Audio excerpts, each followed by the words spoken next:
I want to do a reaction to a video that was put out by Stephen Powell of Kenneth Copeland's son and granddaughter expressing their anguish over their, or in this case, the son's father not being healed. I did a video of the granddaughter on, I believe, Kenneth Copeland's show. Let me play that. It's not that long, but it kind of sets up what they will be talking about in the next video.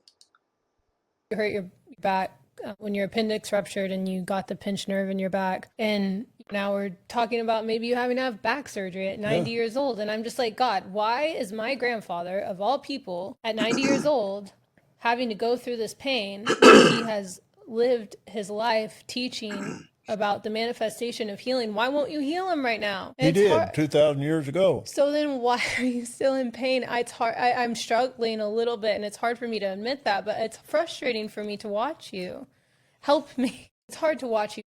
So that was, I did a video on that. And again, one of the problems is she's asking the wrong questions. And she's certainly asking the wrong person. She's asking God the wrong questions. And what she's not asking is, where is your faith? Let's talk about your teachings. He spent well over 50 years teaching faith, the force of faith, the laws of faith.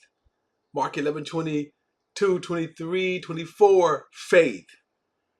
And there were grandiose things he taught about faith. Faith that with the shield of faith, sickness, disease wouldn't even come near them. The promises of God in health. These are things he taught. So when she's perplexed that he is at 90 years old having health issues, excuse me, asking the wrong questions. Well, in this video that I'm going to play, as I say, it's put out by Stephen Powell. So I'm going to address 2 points. I'm going to address the part from Kenneth Copeland, son and granddaughter, and then Stephen Powell's reaction. All right, so here we go. Can I be real? Can I be real with y'all for a minute? I don't question God. I've had some conversations with God. Even when people say they have conversations with God, I'm going to say, well, did he talk back?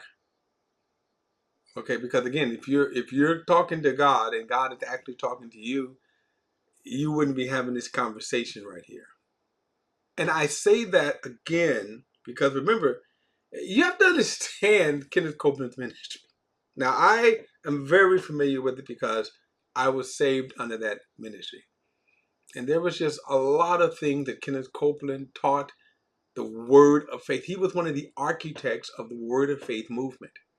Understand, he was one of the architects of it. So what they're questioning and benefiting for well over 50 years, a life of wealth that came from those teachings. And now you're questioning why he's going through health issues and not actually looking at the scriptures themselves that would have been that were flawed. The teachings, I'm talking not the scriptures, but the teachings, were flawed. How he twists the scriptures. So again, not in this video, but there's a lot more that can be taught about a lot of the heresies, a lot of the false practices of Kenneth Copeland. Okay. This morning, this ain't right for him. Now, when he says this is not right, who is he blaming? Because he should be blaming the teaching. He shouldn't, when he says it's not right, I'm going to let him talk, but who are you blaming? Because remember, you have access to all of the teachings that your father taught over 50 years. To be in pain. It ain't right for my mom to be going what she's going through. And my point is, why not?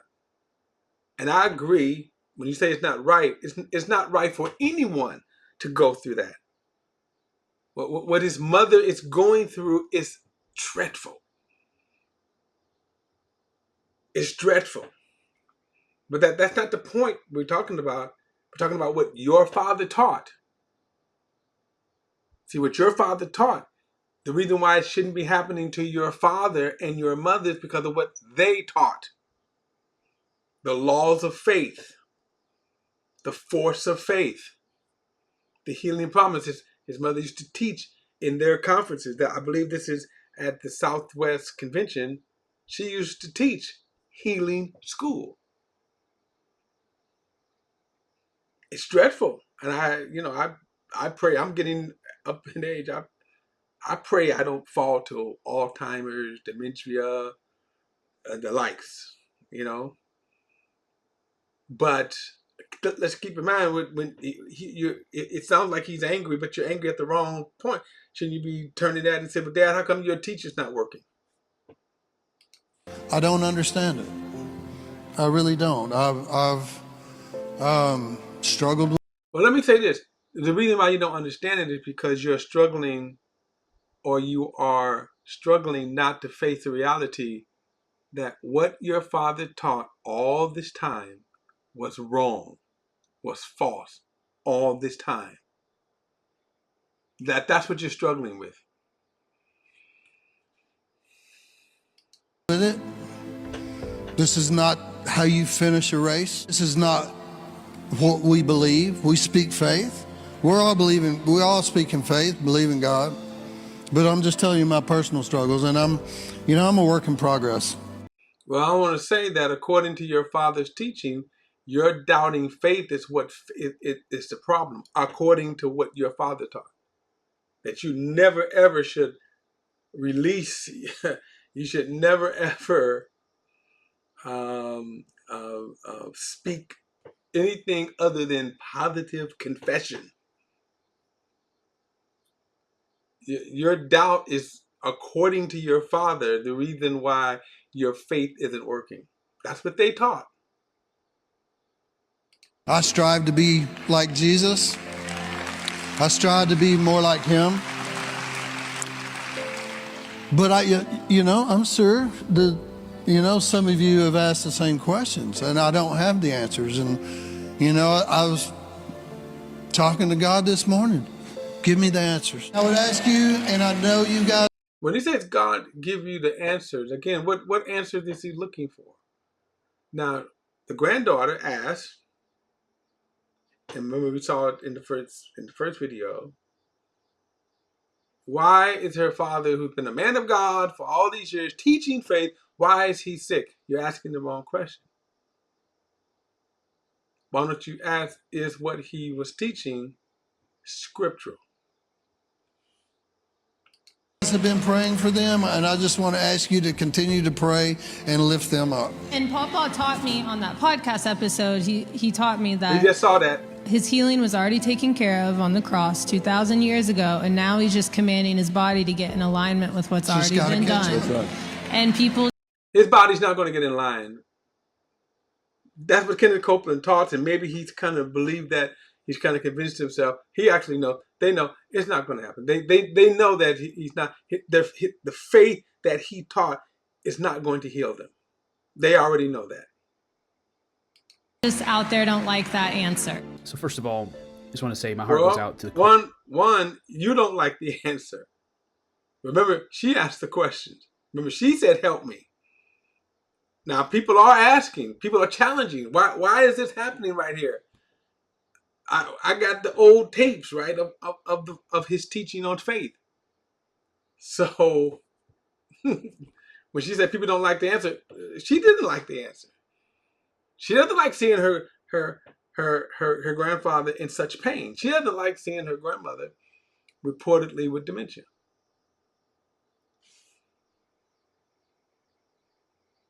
Let me go back. Here we go. People just out there don't like that answer. So first of all, I just want to say my heart goes out to the Copland family. It's never an easy thing going through health issues, health struggles, especially when you're you're believing God for His healing touch, His power. So when I'm gonna agree with some of them, but like what he's saying right here, when you believe in God for His healing touch.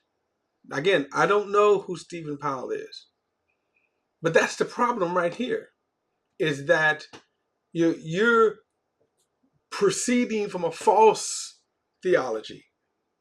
This idea, so now you have to say, if he's not going to get healed, whose fault is it? Is it God's fault? Did not God come through? Who's at fault for Kenneth Copeland to be in the condition? And remember what he taught. He was, again, an architect of the Word of Faith movement. Sickness was not even supposed to come near his dwelling. He had a shield of faith around him. Not supposed to get sick. He used to say, I think at one point he was saying, I ain't been sick in 20 years. I ain't been sick in whatever, 30 years. He used to say that. Okay? Power to come. So that's the first thing I want to say. But the second thing I want to say is I do think this video is very revealing. There in the video you have Kenneth Copeland, okay, who's in his, I think he's in his 90s now, maybe late 80s. And then you have his son and his granddaughter there on the stage with him. And they're clearly perplexed as to why Kenneth Copeland, as well as Gloria, his wife, is going through health issues at their age that they're at. Now, the reason why they're perplexed is because they've had this doctrine for a long time. It's what many people would call hyper-dominionist or hyper-faith. And it's basically more accurate, the Word of Faith. A lot of people kind of throw those titles on there, but it really wasn't. It was the Word of Faith. Kenneth Copeland, you had the late Kenneth Hagin, and they were influenced by Kenneth Hagin's teachings on faith. So you had Kenneth Copeland, who was one of the most prominent Word of Faith teachers. John Osteen, who was Joel Osteen's father. Fred Price. Charles Capps. They were the architects of the Word of Faith movement. And then later you had other teachers that came out of it, like Creflo Dollar, Jerry Savelle. I would call them second generation Word of Faith people. But understand, it was Kenneth Copeland who, Kenneth Copeland, Kenneth Hagin, Fred Price, John Osteen, and Charles Capps. They were the architects of that. They taught this. They crafted that theology. a doctrine and a teaching which says that you can control things, you can control a lot of things in your life, if not everything, just through your faith. But the problem is, the Bible just doesn't teach that. There are things that we have the authority. Now keep this in mind. They're saying this now. They wasn't saying it back then. For 50 years, they wasn't saying it. Okay? They wasn't saying it 50 years. Jerry Savelle, who was Kenneth Copeland's mentee, and going back to the early days too, died, I think, last year. He died last year. And his wife came on and said, hey, look, y'all, if y'all need to go to the doctor, go to the doctor. I'm going to paraphrase. She said, had Jerry went to the doctor, he would have lived. Had Jerry went to the doctor. But they wasn't saying that back then. They wasn't saying that back then. They were preaching, no, you got to keep the faith. To command. There are things that we have the authority to believe for, but immortality is not one of them. Another thing that is outside of our limits of authority and outside the boundaries that we have for belief, which comes from Scripture, is this belief that the gospel affords us in this life a life without pain, a life without suffering. They really never taught that. They taught there would be challenges. They just taught your faith would overcome them. Paul the Apostle in Timothy, his spiritual son, they weren't befuddled. They weren't beside themselves whenever Timothy was having a stomach problem. Paul didn't start demanding in faith for it to go. He just told him to take a little wine. Paul the Apostle chose Luke to be his main companion for his apostolic exploits that were recorded in the book of Acts. And Coincidentally, Luke was a physician. There was a reason for that, because Paul couldn't just command every illness or every sickness or every bodily ailment to go by faith. There were some things that God wanted him to have a physician along for the journey to tend to some of those natural and physical issues that he was having in that treacherous missionary journeys that he was on. So remember, that's not what Kenneth Copeland taught, though. That's not what the Word of Faith taught. They taught, and really, they taught that you didn't need doctors. Now, they did tell you that. They did tell you to go to the doctors because they don't want to get sued. Because there were people that would throw away medicine. I personally know people that did not go to the doctors because of what they've learned from Kenneth Copeland. That they did not go to the doctors. And they believed they were going to be healed. All the way up until the day they died. Okay? just when it comes to our beliefs, everything has to have a balance scripturally. And also, we just have to use wisdom in walking out our scriptural faith, our biblical faith that we have as Christians. And you know, Kenneth Copeland is an older man. He's going to die here in the near future. And that's not because he did something wrong. It wasn't because his faith was insufficient, was not powerful enough. It's because that's just the way things are right now in this present evil age. Hey, I want to thank you for watching. Well, keep this in mind. Again, I agree with mostly what he said. I just think he's soft-pedaling, again, what the effect of the Word of Faith movement is. And I think a lot of times now what they're getting backlash on is that you guys taught this, you know, for decades, and now it seems like you guys, you know, it never, again, I'll say it just never worked. From the start, it never worked. It was a sham theology from the start. It was a sham. The Word of Faith theology was a sham theology. All right, guys, don't forget to like and share this video and subscribe to BP the Bible Perspective. And as always, if you have a thought or comment, add it to the comment section below. All comments are welcome. I'll see you next time.